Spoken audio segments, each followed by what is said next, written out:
2021년 3월 길이 400m짜리 초대형 컨테이너선 한 척이 수에즈 운하 한복판에서 옆으로 박혀버렸습니다. 에버기브노 사고였죠. 단 6일 만에 전 세계 물류가 마비됐고 매일 약 100억 달러어치 화물이 발이 묶였는데요.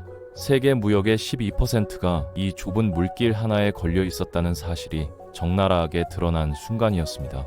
그런데 이 사고 직후 누군가는 위기를 봤지만 누군가는 기회를 봤어요. 이스라엘이 60년 넘게 서랍 속에 넣어뒀던 카드를 다시 꺼내든 겁니다. 수에즈를 대체할 새로운 운하, 벤구리온 운하. 아직 삽 한 번 뜨지 않은 이 프로젝트가 왜 이집트를 긴장시키고 미국과 중국의 셈법을 복잡하게 만드는지 지금부터 풀어보겠습니다. 먼저 수에즈 운하가 왜 이렇게 중요한지부터 짚어야 해요.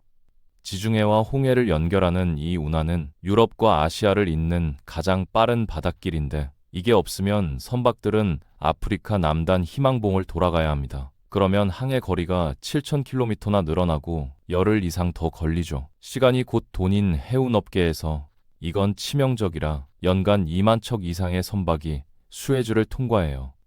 이집트 입장에서는 국가 경제의 생명줄과 다름없는데 2023년 기준 통행료 수입만 약 94억 달러, 우리 돈으로 13조 원에 달하거든요. 이 돈으로 병원을 짓고 학교를 운영하고 공무원 월급을 주는 겁니다. 문제는 이 수에즈 운하에 치명적인 약점이 있다는 거예요. 폭이 좁아서 대형 선박들이 일렬로만 지나갈 수 있고 한 척이라도 문제가 생기면 전체 통행이 멈춰버리죠. 에버기브노 사고가 바로 이걸 증명해버렸습니다. 당시 이 배 한 척 때문에 400척이 넘는 선박이 꼼짝없이 발이 묶였고 석유 가격이 출렁였으며 반도체 부품 배송이 지연되고 유럽 마트에서는 일부 상품이 품절되는 사태까지 벌어졌어요. 세계 경제가 단일 실패 지점에 얼마나 취약한지 적나라하게 드러난 사건이었죠.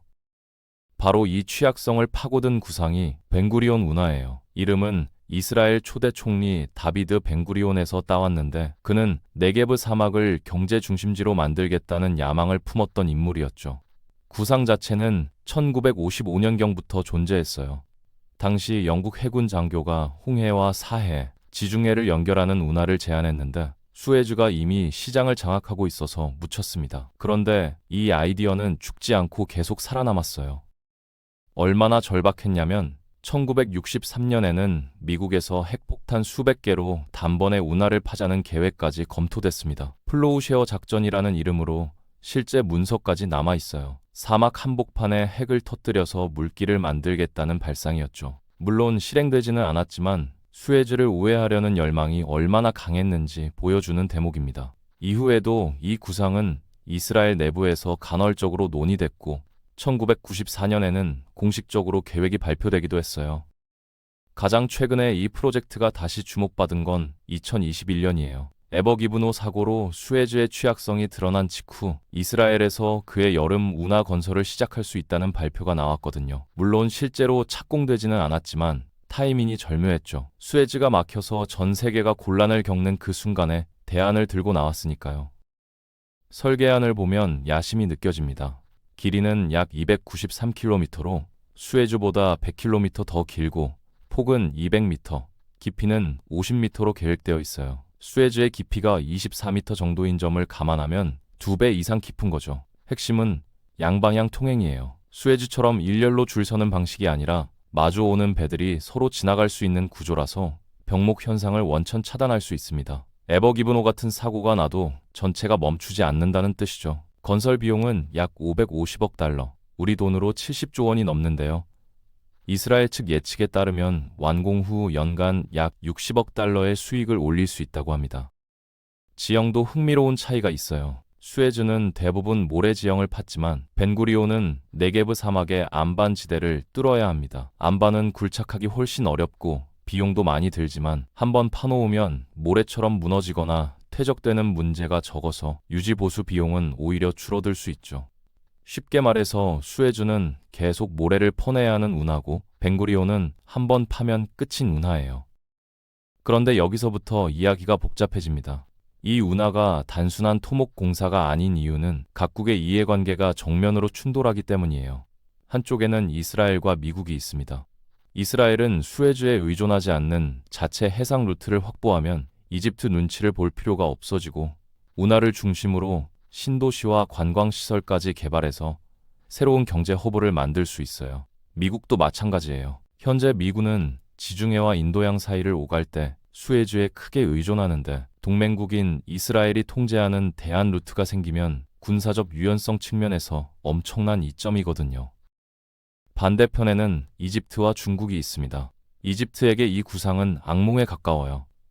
연간 90억 달러 이상의 수입이 걸린 문제인데 벤구리온 운하가 건설되어 선박들이 분산되면 경제가 심각한 타격을 받을 수밖에 없죠.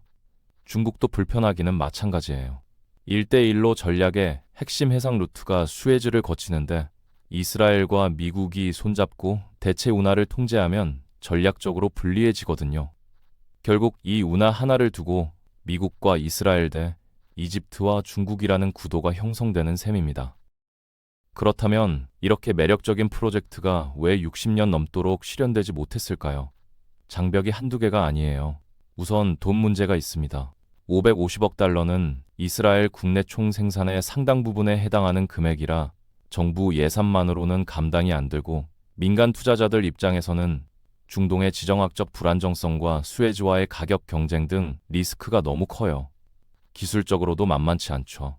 네게브 사막의 안반을 수백 킬로미터에 걸쳐 깎아내야 하는데 예상 인력만 30만 명이 넘고 공사 기간도 최소 5년 이상으로 추산됩니다.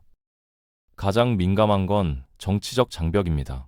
몇몇 분석에서 지도를 놓고 시뮬레이션을 돌려보면 가장 직선에 가까운 루트가 가자 지구를 통과하는 경로로 그려지기도 하는데 이 지역이 세계에서 가장 분쟁이 심한 곳 중 하나죠. 실제 제안된 다른 안들 가운데는 가자를 우회하는 루트도 있지만 우회하면 공사비가 크게 늘어날 것이라는 분석이 많고 직선으로 가면 정치적 반발에 부딪히는 딜레마가 있습니다.